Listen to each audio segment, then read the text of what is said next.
അമ്മയും മകളും ഇവരാണ്. എന്താ പേര് ഞാൻ വിട്ടുപോയി. പേരെന്തായിരുന്നു? ബിന്ദു, ഉണ്ണിമായ. ഈ എന്താ റെസിപ്പി? അമ്മയും മകളും ഒരേ സെയിം റെസിപ്പിയാണോ? സെയിം എങ്കിലും ഇച്ചിരിയൊക്കെ മാറ്റമുണ്ട്. ആ ഉണ്ട്. അവൻ പറഞ്ഞു കൊടുത്തോ? ഐഡിയ പറഞ്ഞു കൊടുത്തോ? ഇല്ല, ഞാനൊന്നും പറഞ്ഞില്ല. ഇല്ല. നോർമൽ കുക്ക് ആണോ? അങ്ങനെ വീട്ടിലെങ്ങനെയാ? അമ്മ നന്നായിട്ട് കുക്ക് ചെയ്യും. ആ, ഞാൻ നന്നായിട്ട് കഴിക്കും. എന്നെ പോലെ same pitch. Hello, welcome back my YouTube channel. അപ്പോൾ നമ്മുടെ KBQൻ്റെ ആലപ്പുഴയിലെ മത്സരം നടന്നിരുന്നത് പുന്നപ്പുറ വെച്ചിട്ടായിരുന്നു. അപ്പോൾ നമ്മളവിടെ മോർണിംഗ് തന്നെ എത്തി, ഒരു 8:30 ആയപ്പോൾ തന്നെ എത്തി. കാരണം രജിസ്ട്രേഷനൊക്കെ ആ ഒരു ടൈമിൽ സ്റ്റാർട്ട് ചെയ്യായിരുന്നു. അങ്ങനെ ഉള്ളിൽ കയറി കഴിഞ്ഞപ്പം അവരൊരു ഏപ്രിനും ഒരു ക്യാപ്പും കൂടെ തന്നു. ഭയങ്കര ട്വിസ്റ്റെന്ന് പറഞ്ഞാൽ ഞാനും അമ്മയും മത്സരത്തിനകത്തുണ്ടായിരുന്നു. സോ എന്താണെന്നൊന്നും എനിക്കറിയത്തില്ല. പക്ഷെ ഞങ്ങൾ ഭയങ്കര എൻജോയ്മെൻ്റ് ഇല്ലായിരുന്നു കേട്ടോ. ഞങ്ങൾ ഇങ്ങനത്തെ ഒരു ഇതിൽ വന്നതല്ല, ഞാൻ അറിയാണ്ട് പേര് കൊടുത്തതാണ്. എൻ്റെ അനിയത്തിയാണ് ശരിക്കും കുക്ക് ചെയ്യുന്നത്. അപ്പോൾ അവൾ പേര് കൊടുത്തപ്പോൾ അവൾ പറഞ്ഞു, നിങ്ങൾ ചുമ്മാ പേര് കൊടുക്കുക, എന്തായാലും നിന്നെ വിളിക്കാൻ പോകുന്നില്ല എന്ന് പറഞ്ഞു. അങ്ങനെ ഞാൻ കൊടുത്തതാണ്. ബട്ട് അവളെ വിളിച്ചില്ല, എന്നെ വിളിച്ചു. അങ്ങനെ ഞാനും അമ്മയുണ്ടായിരുന്നു അതിൽ. അങ്ങനെ ഞങ്ങൾ രണ്ടുപേരും അടുത്തടുത്താണ് നിന്നത്. കാരണം നമ്മൾ ഒരു വീട്ടിൽ നിന്നല്ലേ സാധനം കൊണ്ടുവന്നത്. അപ്പോൾ അതുകൊണ്ട് തന്നെ നമ്മൾ അടുത്തടുത്തായിരുന്നു. ഇതാണ് റോസ് ബ്രാൻഡിൻ്റെ കൈമ റൈസാണ് വരുന്നത്. നല്ല റൈസാണ് കേട്ടോ. നമ്മൾ വിചാരിക്കുന്ന പോലെയല്ല, നല്ല കുക്ക് ചെയ്യാനൊക്കെ നമുക്ക് നല്ലതായിട്ടുണ്ട്. കുഴഞ്ഞു പോകും അങ്ങനത്തെ പ്രശ്നമൊന്നുമില്ല. നല്ല റൈസ് തന്നെയാണ്. ഞാൻ പിന്നെ നമുക്ക് ആദ്യമേ 1 hour തന്നത് പ്രീ കുക്കിംഗ് ടൈമായിരുന്നു. അതായത് നമുക്ക് അരിയാനും ഈ ചിക്കനൊക്കെ നമുക്ക് സെറ്റ് ചെയ്ത് വെക്കാനും അരി വെള്ളത്തിലിടാൻ അങ്ങനത്തെ കുറച്ച് അന്ന് കുക്കിംഗ് നമ്മൾ സ്റ്റൗ ഓണാക്കില്ല. അതിന് മുമ്പായിട്ട് നമുക്ക് വേണ്ട കാര്യങ്ങളൊക്കെ ചെയ്യാനുള്ളതായിരുന്നു.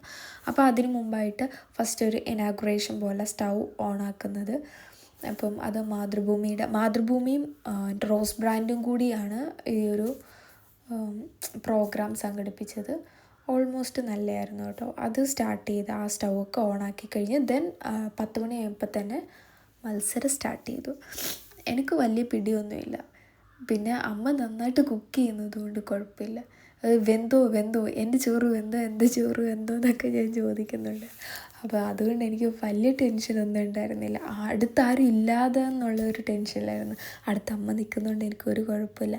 എൻ്റെ അരി എടുത്ത് ഊറ്റിത്തരുകയും എനിക്ക് നമ്മൾ വീട്ടിൽ നോർമലി നിൽക്കത്തില്ലേ, അതുപോലെ തന്നെ ആയിരുന്നു. അതുകൊണ്ട് തന്നെ കണ്ട അമ്മയാണ് എല്ലായിടത്തും ചെയ്യുന്നത്.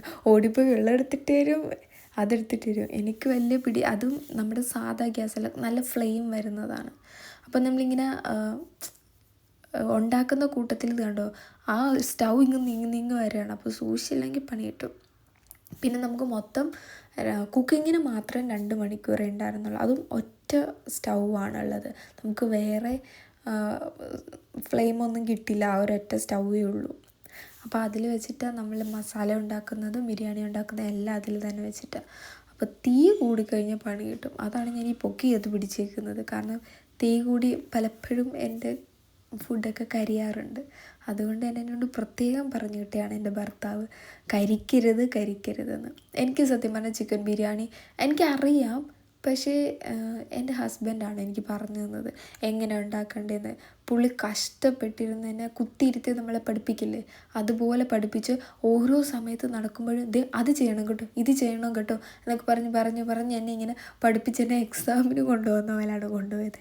ഞാൻ കൂളായിട്ട് അവിടെ ചെന്നപ്പോൾ എല്ലാം മറന്നുപോയി. പിന്നെ ഞാൻ എൻ്റേതായ ഇഷ്ടത്തിനാണ് ചെയ്തത്. അപ്പോൾ നമുക്ക് 3 ജഡ്ജസ് ആയിരുന്നു ഉണ്ടായിരുന്നത്. അവർ 3 പേരും വന്ന് ടേസ്റ്റ് ചെയ്ത് നോക്കുകയാണ്. ബട്ട് അമ്മയുടെ നല്ല ചിക്കൻ ബിരിയാണി കിട്ടും. തുറന്നപ്പോൾ തന്നെ നല്ല മണമായിരുന്നു. ഞാൻ തന്നെ പറഞ്ഞു, നല്ല മണമുണ്ട് നിങ്ങളുടെ ബിരിയാണിക്കെന്ന്. എന്നിട്ട് ഞങ്ങൾ സെയിം മസാലയാണ് എടുത്തത്, പക്ഷേ ഡിഫറെൻറ്റ് ടേസ്റ്റാണ് ഞങ്ങളുടെ ബിരിയാണിക്ക്. അമ്മേൻ്റെ വേറൊരു ടേസ്റ്റ്, എൻ്റെ വേറൊരു ടേസ്റ്റ്. പക്ഷേ നല്ലതായിരുന്നു. എനിക്ക് അമ്മയുടെ ബിരിയാണിയുടെ മണം ഇഷ്ടപ്പെട്ടു. ഞാൻ കഴിച്ചില്ല. എനിക്ക് ഈ മണമെല്ലാം കൂടി അടിച്ചിട്ട് എനിക്ക് ബിരിയാണിയെ ഞാൻ വെറുത്തുപോയി. എനിക്ക് എൻ്റെ ഫേവറേറ്റ് ഫുഡ് തന്നെ ഞാൻ വെറുത്തുപോയി. എനിക്ക് ഒട്ടും കഴിക്കാൻ പറ്റുന്നില്ല. അവർ ചോദിക്കായിരുന്നു നമുക്ക് ആ നോൺ സ്റ്റിക്ക് യൂസ് ചെയ്യാൻ പറ്റുമോ എന്ന്. കാരണം അത് യൂസ് ചെയ്യാം, അവർ ഓൾറെഡി പറയുന്നുണ്ടായിരുന്നു നമ്മളുടെ സൗകര്യത്തിനുള്ള പാത്രം നമുക്ക് വേണമെങ്കിൽ കൊണ്ടുവരാമെന്നുള്ളത്. അതുകൊണ്ട് ഞാൻ പിന്നെ നോൺ സ്റ്റിക്ക് എടുത്തു. ഞാൻ അലൂമിനിയത്തിലങ്ങനെ വെച്ചാൽ കരിച്ച് എല്ലാം കൂടെ നാശമാക്കും. അതുകൊണ്ട് ഞാൻ നോൺ സ്റ്റിക്കും കൊണ്ടാണ്. അമ്മയ്ക്ക് തന്നെ കുഴപ്പമില്ല, അമ്മ പിന്നെ എപ്പോഴും കുക്ക് ചെയ്യുന്നുണ്ട്, അമ്മയ്ക്ക് വലിയ സീനൊന്നുമില്ല. അവർ മസാല ഞങ്ങളോട് എടുത്ത് ചോദിക്കുന്നുണ്ടായിരുന്നു എന്ത് മസാല. അത് ഭയങ്കര സീക്രട്ട് മസാലയാണ്. അത് എൻ്റെ അനിയത്തി ഉണ്ടാക്കിയ സീക്രട്ട് റെസിപ്പിയാണ്. അവളത് പുറത്തു വിടില്ല അത് എങ്ങനെയാണ് എന്നുള്ളത്. അവൾ ബിരിയാണി ഉണ്ടാക്കുമ്പോൾ കോമൺലി യൂസ് ചെയ്യുന്നതാണ്. അങ്ങനെ 3 ജഡ്ജ്മെൻറ്റ്. ഇത് ഫസ്റ്റ് ജഡ്ജ് ഞങ്ങളുടെ അടുത്ത് വന്നത്. ഇതിങ്ങനെ ചുറ്റി ചുറ്റി വന്നുകൊണ്ടിരിക്കുക. ഞങ്ങൾ പരസ്പരം അങ്ങോട്ടും ഇങ്ങോട്ടും പറഞ്ഞ് ചിരിയും കളി. ആ രണ്ടാമത് വന്ന ജഡ്ജ് പുള്ളിക്കാരത്തേക്ക് ഇഷ്ടപ്പെട്ടു അമ്മേൻ്റെ ബിരിയാണി. അത് നല്ല ടേസ്റ്റ് ഉണ്ട്. അവരും ചോദിച്ചു എന്ത് മസാലയാണ് നിങ്ങൾ യൂസ് ചെയ്തതെന്നുള്ളത്. അമ്മ ഉണ്ടാക്കുന്നത് അമ്മ പറയുന്നത് അമ്മയ്ക്ക് ബിരിയാണി ഉണ്ടാക്കാൻ അറിയത്തില്ലെന്ന്. പക്ഷെ പുള്ളിക്കാരി ഉണ്ടാക്കി കഴിഞ്ഞാൽ അത് കൊളമാകില്ല ഒരിക്കലും ഫുഡ്. എന്തെങ്കിലുമൊക്കെ തക്കട തിരക്കട കാണിച്ച് അത് സൂപ്പറാക്കി എടുക്കും. അത് എന്നിട്ട് പറയുന്നത് ഇല്ല എനിക്ക് ഉണ്ടാക്കാൻ അറിയില്ല എന്നങ്ങ് പറയും. പക്ഷെ നന്നായിട്ട് ഫുഡ് ഉണ്ടാക്കും.